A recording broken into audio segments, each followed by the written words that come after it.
नमस्कार, lead India publishers association में आपका बहुत बहुत स्वागत है। मैं हूं doctor Taruna S Gaur.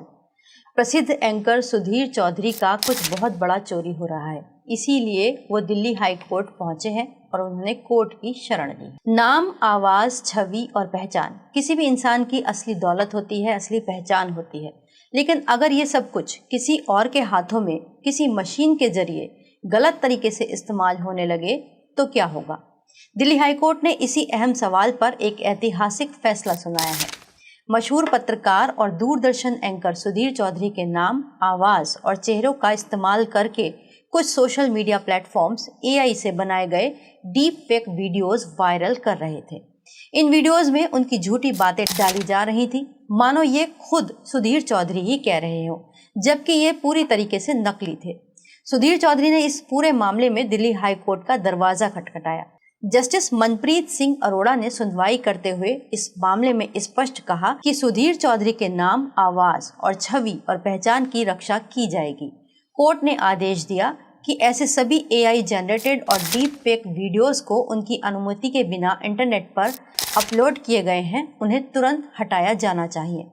Social media कंपनियों को भी इस मामले में निर्देश दिया। कोर्ट ने यूट्यूब, फेसबुक और इंस्टाग्राम जैसे प्लेटफॉर्म्स को भी 2 चरणीय अनुपालन प्रक्रिया यानी कि 2 स्टेप कंप्लायंस मैकेनिज्म का भी पालन करने का आदेश दिया है। इसके तहत पहला काम उनको क्या करना होगा कि सुधीर चौधरी की जो टीम है उनको सभी अपलोडर्स को एक नोटिस भेजना होगा और उनको कहना होगा कि ये सब कंटेंट 48 घंटे के अंदर हटा दिया जाए। अगर वो ऐसा नहीं करते हैं तो गूगल और मेटा जैसी कंपनियों को खुद इस पर एक्शन लेना होगा और उन सारे वीडियोस को डिलीट करना पड़ेगा। इस मामले में सुधीर चौधरी के वकील ने कहा कि कई सारे सोशल मीडिया यूजर्स और कंटेंट क्रिएटर्स हैं जिन्होंने उनकी बिना परमिशन के एआई से उनकी आवाज़ यानी सुधीर चौधरी की आवाज़ और उनके चेहरे का इस्तेमाल किया और उनके नाम पर झूठे स्टेटमेंट्स बनाए गए। कोर्ट ने माना कि इस तरीके की सामग्री न सिर्फ व्यक्तिगत प्रतिष्ठा को नुकसान पहुंचाती है बल्कि जनता को भी भ्रमित करती है। कोर्ट ने कहा कि डीप फेक और एआई से गलत इस्तेमाल से जुड़ी हुई जो चुनौतियां हैं उनके प्रति न्यायपालिका संवेदनशील है और एकदम एक्टिव है, इस पर एक्शन लिया जाएगा, क्योंकि अब ये मसला केवल निजता का नहीं है बल्कि इंटेलेक्चुअल प्रॉपर्टी का भी हो गया है और पर्सनैलिटी राइट्स का भी, यानी कि व्यक्तिगत पहचान के अधिकार का ये मामला बन चुका है। ये मामला सुधीर चौधरी का ही नहीं है बल्कि हर उस व्यक्ति का है जिसकी पहचान, उसकी आवाज़, उसका चेहरा, उसका नाम अब एआई के जरिए कॉपी किया जाता है और उसे तोड़ा मरोड़ा जाता है। पहले धन चोरी हुआ करता था, अब नाम और आवाज़ के साथ साथ अंदाज भी चोरी होने लगे। Deep fake video, fake video अब हर सेलिब्रिटी की मुसीबत बनते जा रहे हैं। पहचान चोरी को लेकर इसके पहले ऐश्वर्या राय और उनके पति अभिषेक बच्चन, इसके अलावा आशा भोसले, करण जौहर, अनिल कपूर, सुनील शेट्टी, ये सारे बड़े बड़े सितारे कोर्ट की शरण ले चुके हैं। ऐश्वर्या राय पिछले दिनों ही दिल्ली हाई कोर्ट पहुंची थी, जहां पर उन्होंने एक याचिका दायर की थी जिसमें उन्होंने बताया था कि कुछ वेबसाइट्स हैं जो उनके चेहरे की नकली एआई डीप फेक तस्वीरें और वीडियो का इस्तेमाल करके अपने कमर्शियल बेनिफिट्स बना रही हैं।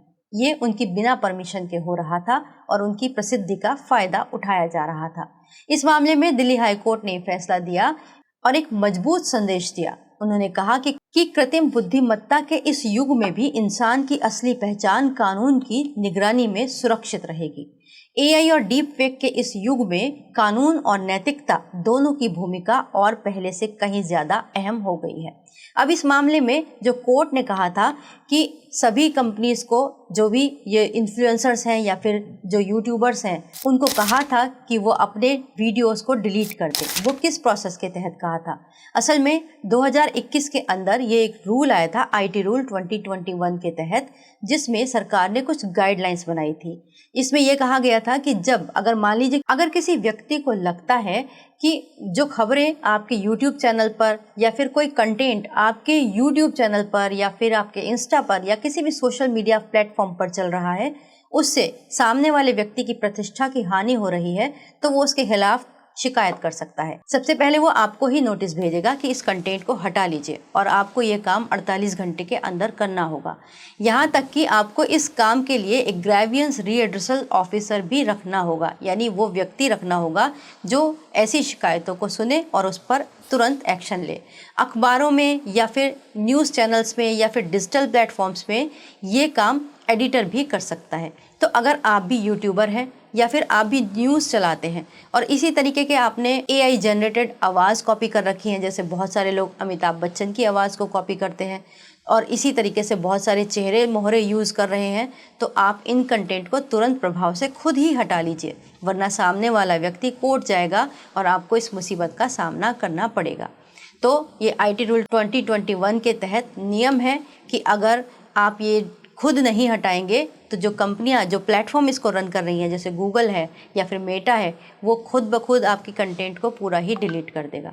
तो ये कुछ सावधानियां हैं जो आज के तकनीकी युग में आपको ज़रूर लेनी चाहिए। इस संबंध में जुड़ी हुई आपकी कोई भी क्वेरी हो तो आप हमसे पूछ सकते हैं। साथ ही अपना डिजिटल प्लेटफॉर्म रन करने के लिए आप हमारे साथ मीडिया टाइप भी कर सकते हैं। वीडियो देखने के लिए बहुत बहुत धन्यवाद।